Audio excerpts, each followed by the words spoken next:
Hello and welcome. Today we're going to connect two worlds that seem miles apart: the heavy, physical wiring inside an electric jet and the invisible, intelligent logic that powers an AI agent. It sounds kind of wild, I know, but there's a fascinating link here. So let's jump right in. So what on earth could possibly connect a massive bundle of wires that's literally hundreds of miles long to a piece of intelligent software? Well, the answer isn't obvious at first, but it all comes down to a single, powerful engineering idea. Stick with me and you'll see how the exact same challenge and the same solution applies to both. Okay, take a look at this. At the heart of pretty much every piece of modern technology, you'll find something that looks like this: a wire harness. You can think of it as the unsung hero, the hidden cardiovascular system that's routing all the power and all the data, making everything from your car to a jumbo jet actually work. But here's the thing. These aren't just a bunch of cables taped together. No way. They are incredibly complex, meticulously engineered systems, and their complexity is just exploding. Let's try to get a sense of the sheer scale of what we're talking about here.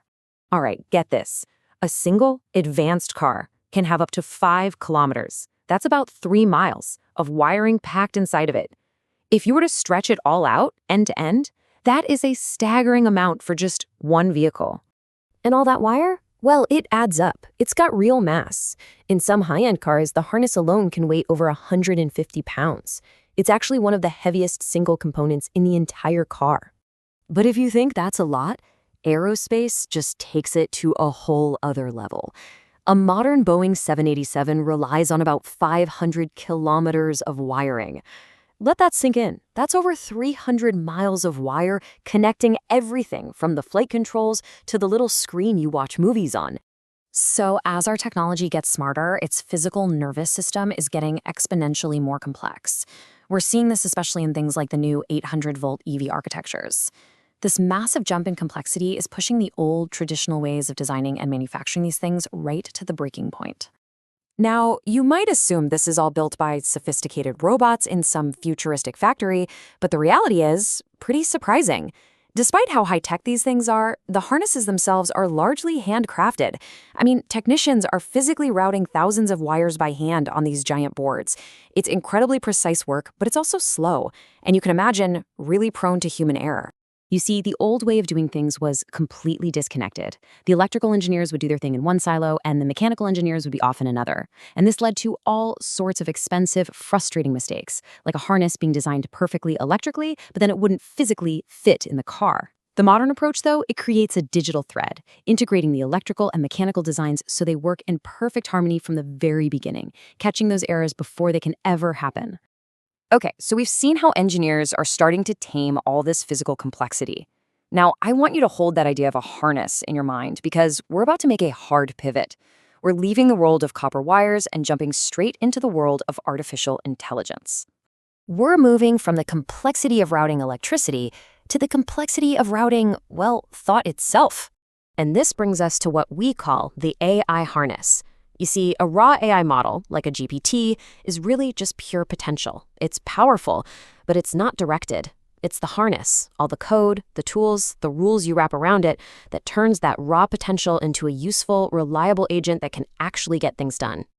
I love this metaphor because it just makes so much sense. The AI model has all the horsepower. It's the strong, powerful engine. But the harness is what gives it direction, what gives it purpose. It's what lets us steer all that raw intelligence toward a productive outcome. So what does this digital harness actually look like? What is it made of? Let's break down the key components that give structure, safety, and control to an AI agent. And this right here is the core aha moment. Look at the parallels. In the physical world, a harness has connectors and terminals to plug into other systems. Well, in the digital world, the harness gives an AI access to tools through APIs. The protective sheathing on a wire that prevents shorts.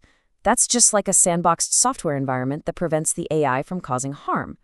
And the clamps and brackets that route wires safely, those are the digital guardrails and safety constraints that keep an agent's behavior in check.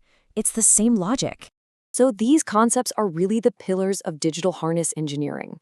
Tool orchestration defines what the agent can do. Guardrails define what it can't do. Error recovery and feedback loops let it check its own work and fix mistakes. And crucially, human-in-the-loop checkpoints make sure a person signs off before any high-stakes decisions are made. Okay, so let's bring this all home. We started out looking at a jet engine and an AI agent, but what we've really arrived at is a single, fundamental idea. Harness engineering is a universal discipline. When you boil it all down, it's the exact same problem. Whether you were trying to manage 800 volts of raw electricity and an EV, or a stream of raw logic from an AI agent, the challenge is identical. You're trying to channel unpredictable power and turn it into something safe, reliable, and productive. And you have to realize this fundamentally changes the role of the engineer. Their job is shifting away from just writing lines of code and becoming more about being an architect of behavior. They're designing the environments, the guardrails, the very harnesses that guide AI agents to do useful work safely. Which leaves us with a final thought to chew on. As the AI models themselves, the engines, get more and more powerful, maybe the most important, the most difficult, and ultimately the most valuable work won't be in making the engine stronger, but in getting better and better at engineering the harness that can safely and effectively control it.